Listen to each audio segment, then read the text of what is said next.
Salam, hörmətli izləyicilər.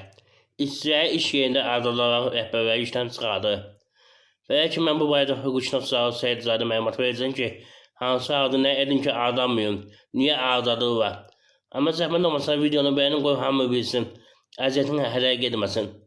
Məsələ burasıdır ki, qanunverici əsasən işçi əgər 5 ildən artıq işləyirsə, onunla daimi müddətsiz müqavilə bağlanmalıdır. Amma götürürlər müddətli müqavilə bağlayırlar. Sonra müddəti qutaran kimi deyirlər işdən azad olunmuşsan. Sonra insan əgər belə deyərlər bir ay ərzində hansı qanunsuzluğu yol veribsə, ona töhmət verməlidir və yaxud digər belə tənbih tədbirlər görməlidir. Üstündən 5 ay 6 ay keçir, sonra deyirlər ki, sən falan vaxtı falan ki, belə qanunsuz pozmusan, ona görə səni tənbih edirik.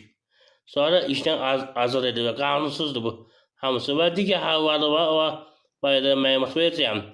Zəhmət olmasa videonu bəyənin, qoy hamı bilsin. İndi hamısını qeyd edəcəyəm.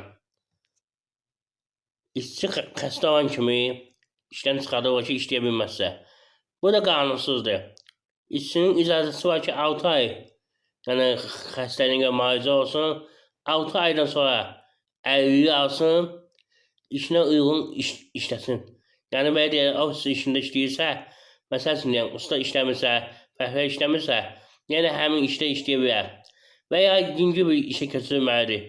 O əlilliyi aldığı halda işdən çıxardıra bilməz. Əgər yox, əlilliyi almırsa, sağlamlığı da bərpa olunmursa, o halda 6 ay sonra işdən çıxardıra bilər. Eyni zamanda digər məsələlər də var, orada qeyd edirəm. Amma əvvəlcədən qeyd edin ki, mən videonun bir hissəsini YouTube kanalı short kimi qoyam, sonra tam hissəsini qoyuram. Deyib izləyə bilərsiniz, hörmətli izləyicilər. Və onu da qeyd edin ki, mən özüm də əlilliyi olan şəxsəm, əziyyət çəkin məlumatlar paylaşıram. Eyni zamanda telefonla və əyani hüquqi yardım göstərirəm, məsləhət verirəm. Yəni mən onunla da ona. Ona görə videonu bəyənin, qoyun hamı bilsin, dəstək olaq bir-birimizə. Bir də videonu bəyənməklə, bir də abunə olmaqla, yəni pul tələb olunmur. Havayı bir şeydir. Ona görə nəzərə alın, dəstək olun. Yəni bu abunə sayını artıq ki, qoy hamı bilsin.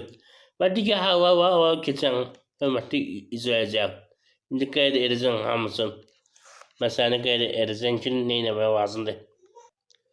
İşçiyə işdən azad olduğu zaman yanlışlığa yol verir və işə götürülən də bundan istifadə edir.